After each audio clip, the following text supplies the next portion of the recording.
Last season Celtic, you beat them here once, you ran them really close in another game. That'll give the boys encouragement as well, yeah? Always, we know when they come here it's going to be a tough game, we know that. We respect the football club, but you know they're coming to Kilmarnock, so we're going to do the best we can, you know, work hard, put them under pressure as well. You know, we're not just going to go lay down for them, we're going to go and work hard and try and win the game. Do you think with the title race being so close between Celtic and Rangers, it can work in other clubs' advantage like yourself? When teams come here, naturally they're going to be on edge, they have to get the 3 points. Not really, I just think it's us against Celtic, it's another team. We have to do our best and try and win as much games as we can here. You know, I'm not really too fussed whether it's a title race between them two, it's just more about Kilmarnock and trying to get a result. Is your message, Alex, that the 3 points are just as important to Kilmarnock as they are to Celtic? 100%. They've got their own agenda and so have we. You know, obviously they're going for the title and we're trying to get back in the top 6. So we both have targets. You know, it's all about trying to win the game. Of course, you done it an effect in the title race last season when you beat Rangers at this stage of the season. That's right. Does that matter not a jot to you in terms of the title race? No, I'm not worried. The title race is nothing to do with me or Kilmarnock. It's to do with this football club trying to finish the season as high as possible. And if that means beating Celtic tomorrow, then all be well. You know, it's not about me trying to dent their hopes of winning the. You know, that don't come into it. It's just about Kilmarnock and trying to get 3 points. Alex, but we're asking all the top flight managers. Obviously, Brian Rice came out yesterday, said he's got a problem with gambling. Do you think it's rife in Scottish football? What's your take on the situation? I wouldn't know if it's rife. I wouldn't know nothing about that. Look, all I wish Brian all the best because he's a good man. He's a good footballing man. I know him since I've come up here.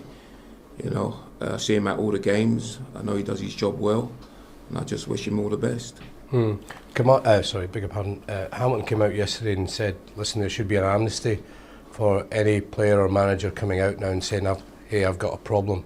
What's your view on that? Yeah, of course. Look, I respect anyone who comes out and says they've got a problem. That's obviously the first step in dealing with their problem. But like I said, I wish Brian all the best. You know, like I said, I know him. He's a good man. I'm glad the football club's giving him the support. And it's everyday life. You know, there's millions of people out there who's got gambling problems. You know, none of us are perfect. We all got our little vices. So, you know, I wish him all the best and let's move on, really. I think PFA Scotland visit all the clubs and remind the players, listen, there's do's and don'ts. Is it something that you have to be conscious about as a manager when you're speaking to your players? Of course, but they all know. We get briefed at the start of every season. All the players know what's going on, what they should and shouldn't do. But like I said, it's a difficult one because they're all human beings. They all, you know, have time. They all have a decent amount of money.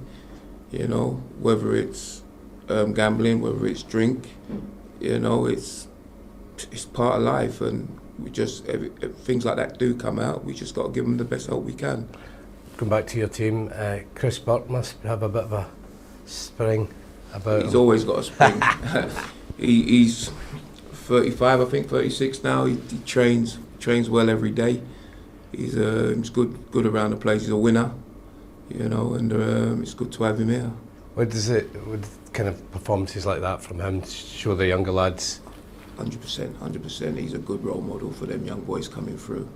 And like I said, it's good to have him at this football club. On another note, Alex, your reaction to the cup draw?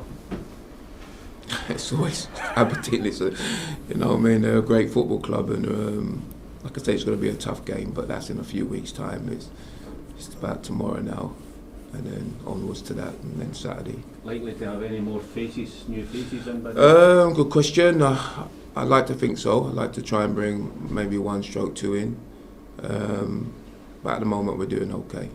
Any headway on that front? Nah, not really. Not as I'm sitting there right now, and I ain't going to really tell you. Sure, but you don't anticipate, or do you anticipate anything done before the game? No, definitely not. We're talking maybe next week or like to the end of the window. Sure. then maybe try and get one and two. Any injuries from the weekend? And coming back? No, we're all right at the moment. You know, Roy McKenzie's the only one that's struggling really. Hopefully we should have a full squad. Alex, there's a report, another one we're asking all top flight managers, there's a report out this morning that claims that SPFL clubs are going to approach the SFA and want clarity of the disciplinary system. What do you make of the current disciplinary system? Some clubs are clearly unhappy, believe it's not working. Look, I just get on with whatever's put in front of me. Do you know what I mean?